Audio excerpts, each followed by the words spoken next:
Alright there guys, we're back again for another look inside a board game. This time we're looking at a pirate themed game called Merchants and Marauders by, as you can see here, the Zed Man Games. They're pretty awesome. This game was quite expensive and I had to wait quite a while for it, but I think it was worth it. So let's have a look inside. Take the lid off.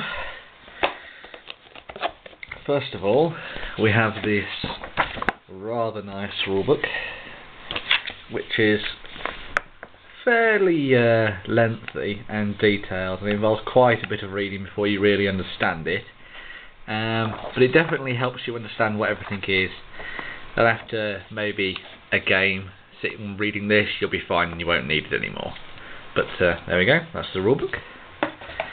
Then we have these player reference sheets. As you can see, they're rather big and they have all the details on them here, what all the ship modifications do, special weapons, I don't know if you can see that there, special weapons. On the other side, we've got all the ports, in-game icons there, the turn sequence and things like that, and we've got 4 of those. Next up we get to the meat and potatoes of the game. We've got a massive board.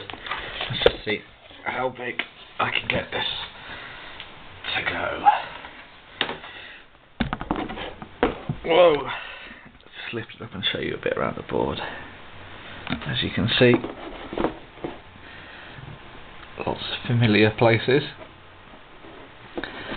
Space up there on this board for the merchants, the enemy ships, all the different nations. And your glory tracker at the bottom, which is basically saying how much you're winning by. So there you go, that's the board. I hate folding away boards usually. And next we've got these. Right. So we've got some captain boards here, so you can record all the things that your captain's doing at the time. What specialists is hired, what missions you're on, what rumours you're trying to solve, your cargo and your gold, what upgrades you've got, the ship you've got, captains you're playing as. There's 4 of them as well. So many components. First of all, I will also say this game comes with so many baggies, but they are all needed. Thank God that Zed Man Games put all the baggies into this game. First of all, we've got the cargo tokens. If you're going to be a merchant in the game, you'll be needing these to trade.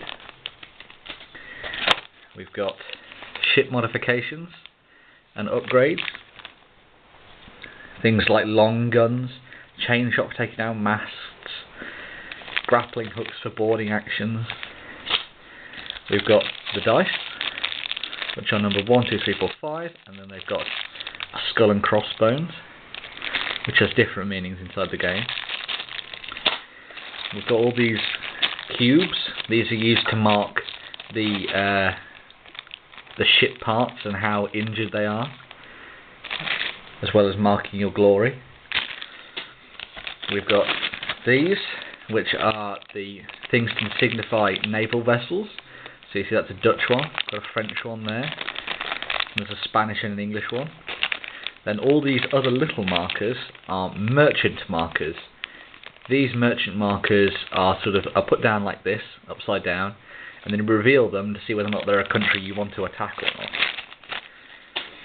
We've got a massive bag of gold, which is perfect for lots of different games, not just Merchants and Marauders, that's for sure. We've got loads of ships. As you can see here, we've got all the blue ships. Loads of different ships, black for the pirates. They're quite nice little models as well, actually. Let's take one out and have a look at some of them. Here you go. Here's a black pirate frigate, a massive galleon of the navy, a smaller frigate of the navy. They're in brown. These are some of the nastiest ships you'll be facing. Put them back in there. There's your ships.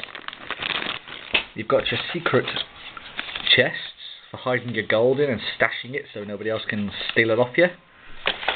And then you've got a whole bunch of cards. First up are mission cards. These are, as you can imagine, missions that your pirates can undertake. They have what you'll earn from doing it, what you're required to do it, and the location that they're in. And it has a little bit of fluff and some story as well. They're usually, more often than not, funny, actually, which is quite good. And they usually involve transporting something or attacking something and taking it. There's one particular funny one, which is where you've got to transport a witch and take her to another island, but your crew might throw her overboard and things like that. You've got the ships you can play as. Let's have a look inside here. You've got flutes, which are your sort of standard ship for a merchant. You've got the man of war, which is the big daddy of the ocean. You've got galleons, which are just a step down from them. You've got frigates, which are the upgraded pirate ships. And the little ones are the little sloops, which are the mini pirate ships that you use at the beginning of the game. So let's wrap them up again.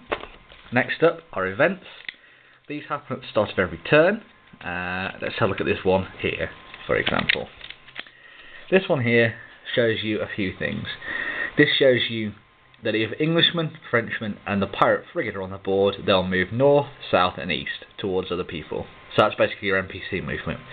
You then got the title of the card, and what it does, in this case this is a storm. So this affects people that are out at sea at the end of their turn and they can get destroyed. But, as you can see at the bottom, anyone who's a good pirate, or a good trader and a good oarsman, would it be oarsman? No, pilot actually, pilot, would be able to navigate the storms really easily. So there you go, that's the event card. Next up is the cargo cards. These serve as a myriad of different functions as well. Obviously the main thing is that they show the cargo. The next is they show the gold worth, and they also show an action. Now, when you play against merchants, you'll draw 3 of these. And they have things like escape icons and damage icons as well as location. In this case you can see that this one has masts and crew. Now, when you draw these 3, you'll have to work out whether or not it's worth you taking on the merchant, destroying him, or whether or not he'll escape and things like that. So in this case you'd earn 369 gold, but you take a hit to your crew, your masts, and the ship might escape at the same time. So it's basically trying to measure up the risks and rewards of doing your various deeds. And there we go.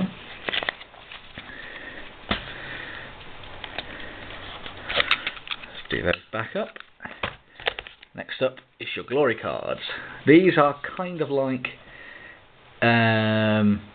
upgrades and sort of interruption cards that you'd see in other games. Glory cards are earned every time you advance on the glory track.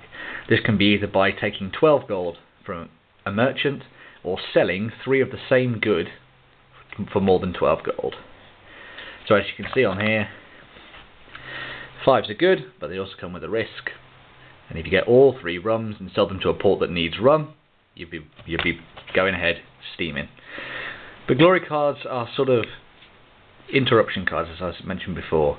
They can be played mostly at any time. They all have different abilities. Some of them include specialists that you can add to your crew, like better gunners.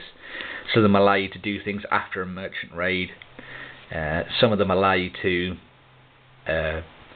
stop other ships from hurting you, things like that, or stop a naval ship.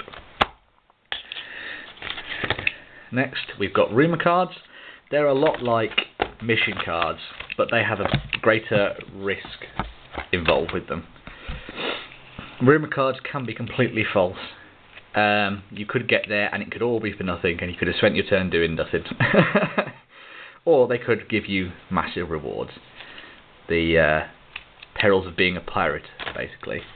And last but not least are the captains. These are the characters that we're playing at. As you can see, they come from all different walks of life and all different countries, and all have lots of different abilities on them. All these captains are basically your characters that you're playing, and will affect whether or not you want to be a merchant or a marauder, or both, or switch it up. And in the end, it proves that this game is very much a story-driven game. It's going to involve a lot of thinking time and waiting around, as well as a lot of time planning ahead and trying to work out the best way to proceed.